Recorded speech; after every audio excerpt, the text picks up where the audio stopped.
राजी एक ज़हीन और होशियार तालिबे इल्म था। वो छठी जमात में पढ़ता था। अपनी निसाब की किताबों के अलावा वो कहानियों की किताबें भी बड़े शौक से पढ़ता था। एक दिन वो अपने दोस्त से एक किताब लाया जिसमें सैयारों और खलाई इंसानों का जिक्र था। उसको ऐसी कहानियां बहुत पसंद थीं। किताब बहुत दिलचस्प थी, लेकिन इसे बहुत नींद आ रही थी। राजी ने जमाई ली और अपनी आंखें मली। फिर उसने किताब दोबारा उठा ली। कहानी का सिलसिला जहां टूटा था वहीं से दोबारा शुरू कर दिया। राजी का बस नहीं चल रहा था कि वो आज ही सारी किताब खत्म कर ले। वो किताब मुसलसल पढ़ता चला गया। अचानक बहुत ही तेज रोशनी कमरे में फैल गई। राजी ने किताब से सर उठाकर ऊपर देखा। उसे एक छोटी सी तश्तरी जैसी चीज अपनी खिड़की से बाहर नजर आई। वो बड़ी हैरत से इस अजीब सी शय को देखकर सोचने लगा, क्या ये उड़न तश्तरी तो नहीं है? इसने अभी अभी किताब में उड़न तश्तरी की तस्वीर देखी थी। इससे पहले कि राजी उठकर इस शय को गौर से देखता, उसको एक आवाज सुनाई दी जो आहिस्ता आहिस्ता बहुत तेज हो गई। फिर उड़न तश्तरी का ऊपर वाला हिस्सा खुला और उसमें एक अजीब सा लड़का निकला। उस लड़के के सर पर 2 एंटीने लगे हुए थे और उसकी सिर्फ आंखें ही नजर आ रही थीं, जिनका रंग बहुत खूबसूरत था। खलाई लड़का राजी की तरफ आने लगा। राजी भी इसको देखकर उठ बैठ गया और आगे बढ़कर उससे पूछा, कौन हो तुम और क्या चाहते हो? खलाई लड़के ने बड़ी साफ आवाज में राजी को जवाब दिया, मैं इस सैयारे से आया हूँ जिसके बारे में लोग बिल्कुल नहीं जानते। मुझे पता है तुम्हें खलाई सफर का बहुत शौक है। क्या तुम मेरे साथ मेरे सैयारे की सैर करना पसंद करोगे? राजी ने बिला झिझक जवाब दिया, जी हाँ, और अपने बिस्तर से छलांग लगा दी। खलाई लड़का राजी को अपनी उड़न तश्तरी में ले गया और वहां दोनों सीट पर बैठ गए। खलाई लड़के ने एक बटन दबाया जिससे उड़न तश्तरी की छत बंद हो गई। इसने एक और बटन दबाया और एक झटके के साथ उड़न तश्तरी हवा में बातें करने लगी। वो बहुत तेजी से खला में जा रहे थे।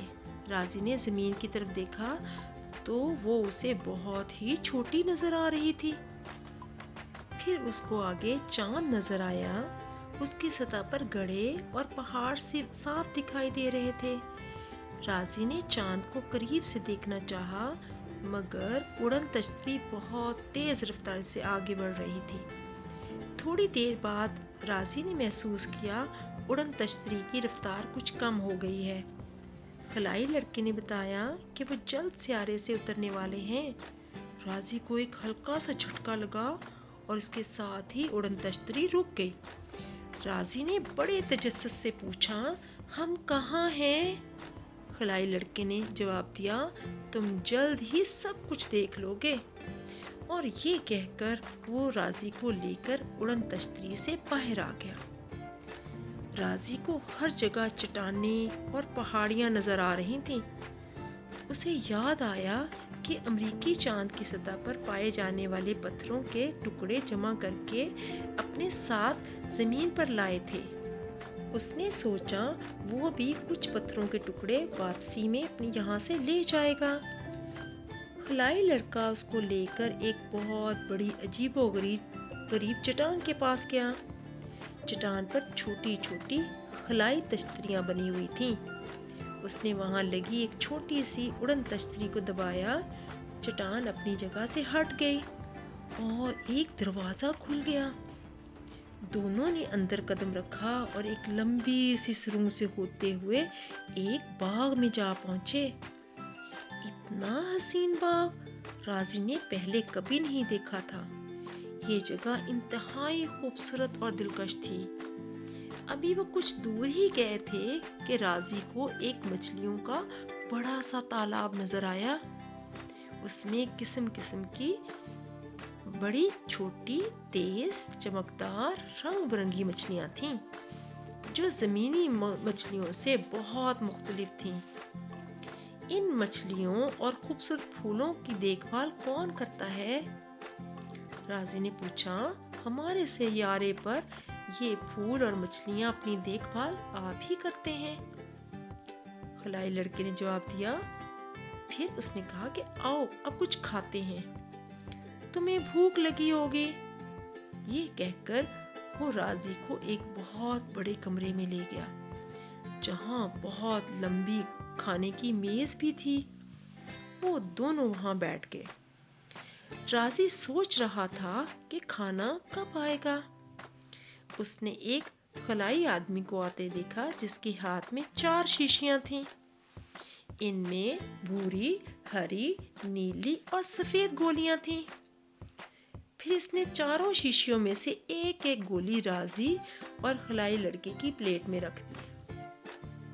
आओ खाना शुरू करें। वो दोनों लोग जो तुम्हें डाइनिंग हॉल में नजर आ रहे हैं, वो अभी हमारे साथ खाना नहीं खाएंगे, इसलिए कि वो काम कर रहे हैं। मगर भाई, मैं तो बीमार नहीं हूँ जो ये गोलियां खाऊं। राजी ने कहा, ये दवाई नहीं है, खिलाई लड़के ने राजी को समझाया। दरअसल ये हमारा खाना है। हम यहाँ इस सैयारे पर खाना नहीं पकाते। हमारा खाना हमें इन गोलियों की शक्ल में ही तैयार करके दिया जाता है। ये जो भूरी सी गोली तुम्हें नजर आ रही है, ये गोश्त की जगह खाते हैं। तुम भी पहले ये गोली खाकर खाना शुरू करो। ये कहकर उसने भूरी गोली अपने मुंह में डाल ली। राजी ने बड़े गौर से खिलाई लड़के को देखा, जो बड़े मजे से गोली चबा रहा था। राजी ने भी एक भूरी गोली अपने मुंह में डाल ली और इसे चूसने लगा। वाकई ये तो बहुत मजेदार थी। फिर उसने एक हरी गोली निकाली जो सलाद के लिए थी, एक नीली गोली खाई जिसमें मछली का मजा था, और आखिर में उसने एक सफेद गोली खाई जो सूप के लिए थी। इस तरह उसने बारी बारी सारी गोलियां खाईं और इसका पेट भर गया। आओ अब मैं तुम्हें अपने सैयारे की सैर कराऊं। खिलाई लड़के ने राजी से कहा। अभी तो सिर्फ 7 ही बजे हैं और घड़ी देखने लगा। राजी ने जब ये सुना 7 बज रहे हैं, तो उसने कहा, अरे नहीं, बिल्कुल नहीं, मेरे तो स्कूल जाने का वक्त हो गया है। अगर मैंने जल्दी नहीं की तो मुझे देर हो जाएगी। इसने खिलाई लड़के को वहीं छोड़ा और तेजी से राहदारी में भागने लगा। वो बहुत तेज भाग रहा था। अचानक कोने में वो किसी चीज से जोर से टकराया। आहिस्ता आहिस्ता राजी ने अपना सर उठाया और चारों तरफ देखने लगा। ये क्या? वो तो अपने कमरे में बिस्तर से नीचे गिरा हुआ था। फिर उसने दरवाजे पर दस्तक सुनी। उसे अम्मी की आवाज सुनाई दी। राजी, अरे राजी, जल्दी करो, तुम्हारा नाश्ता तैयार है।